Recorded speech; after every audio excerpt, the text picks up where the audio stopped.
Bonjour, chers auditeurs.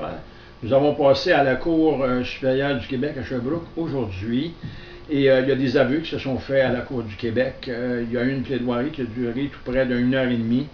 Donc, je vais vous lire le texte que nous venons d'expédier au Palais de justice de Sherbrooke. Nous l'avons expédié aussi au gouverneur général du Canada et au ministre de la Justice du Canada. Nous sommes présentement en danger et nous sommes menacés par toute l'administration du Québec et je vais vous lire le texte. Écoutez bien ceci. Donc, le titre du courriel que j'ai expédié à civil Sherbrooke à commercial justice.gouv.qc.ca ainsi qu'au gouverneur général et au ministre de la Justice du Canada est le suivant. Aveu des avocats et du juge Martin Bureau qu'il n'y a plus de monarchie au Québec dans transcription sténographique de la Cour supérieure 450-17-004338-118. Le texte se lit comme ceci. Nous demandons la protection de notre gouverneur général et commandant en chef des Forces armées canadiennes. Une avocate vous représentait comme mise en cause au dossier de la Cour supérieure 450-17-004338-118.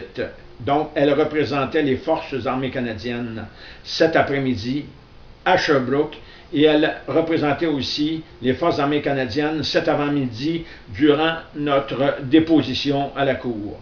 Les avocats du ministre de la Justice de l'État du Québec sans constitution ont révélé à la Cour qu'il n'y a plus de monarchie dans l'État du Québec. Donc, il n'y a plus de sanction royale des lois par le lieutenant-gouverneur du Québec. Nous avons donc refusé de nous présenter à 14 heures cet après-midi devant le juge Martin Bureau pour être jugés. Le système est complètement inconstitutionnel, illégal, et les juges, dont le juge Martin Bureau, est en haute trahison envers Sa Majesté la Reine. Donc, nous avons refusé de comparaître devant le juge contre notre allégeance et contre notre loyauté à Sa Majesté la Reine Élisabeth II, selon l'article 22.12 du Code civil du Bas-Canada.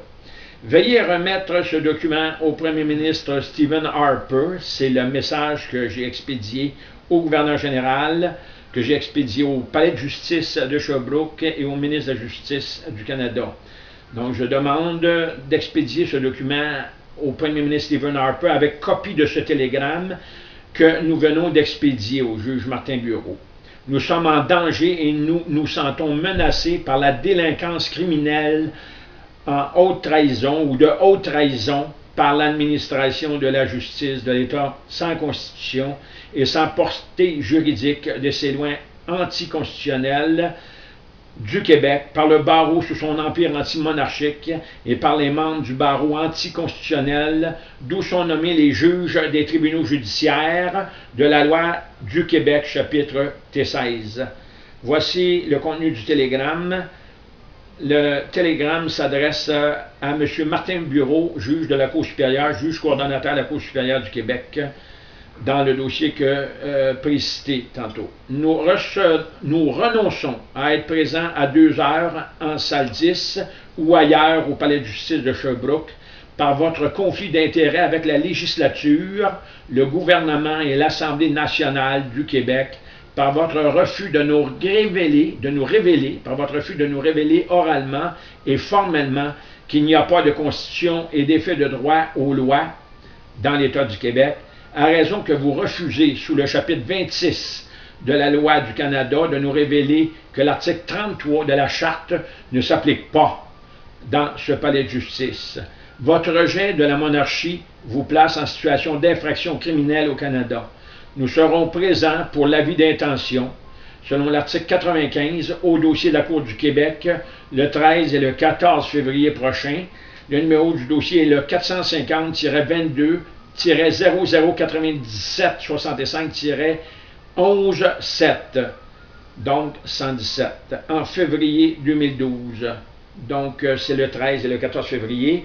Et tenez pour compte que l'article 15 du Code criminel, LRC chapitre C46, reconnaît votre souveraineté de facto et vous interdit de rendre jugement dans votre système et dans votre régime judiciaire anticonstitutionnel dans lequel vous vous permettez, par votre pouvoir discrétionnaire, de ne pas nous révéler la vérité sur le fait qu'il n'y a pas de constitution au Québec, qu'il n'y a pas de loi au Québec, ou que les lois que vous utilisez n'ont aucune portée juridique, donc aucune garantie juridique, aucun effet de droit. Et sans effet de droit, ces lois-là sont tout simplement dangereuses et ne peuvent s'appliquer contre nous. Merci.